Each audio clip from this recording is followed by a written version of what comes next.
এক ভাইয়া আসলে আমারে ইনবক্সে একটা প্রশ্ন করছেন। তো প্রশ্নর বিষয়টা হইল গিয়া যে তাইন কিছু জায়গা ক্রয় করছিল অন্য আরেকজনের কাছ থাকি।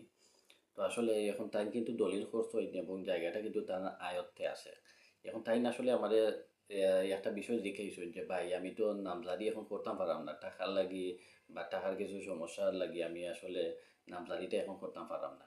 তো এতে কিন্তু আমার মালিকানা যাইব কিনি মানে বাইয়ে বিষয়টা আসলে আমরা কইছেন যে তার জায়গা কিন্তু ঠিক আছে দলিল আছে প্লাস তান জমিটা তান আয়ত্তে নিছেন গিয়া এখন যদি নামজারি না করেন নামজারি না করলে কি তার জমির মালিকানা যায়গি নি এই বিষয়টা জিজ্ঞেসেন।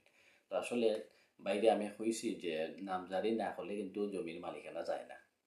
তো আপনারাও যারা জানেন না আসলে তারারে আমি জানাইলাম বিষয়টা যে যদি আপনার দলিল থাকিয়া থাকে ক্রয়কৃত দলিল থাকে এবং যদি আপনার জমি আয়ত্তে থাকে তাইলে কিন্তু নামজারি যদি আপাতত করতে নাও পারেন তাইলে কিন্তু আপনার মালিকানা যাইতো না মালিকানা কিন্তু জমি ঠিকই থাকবো।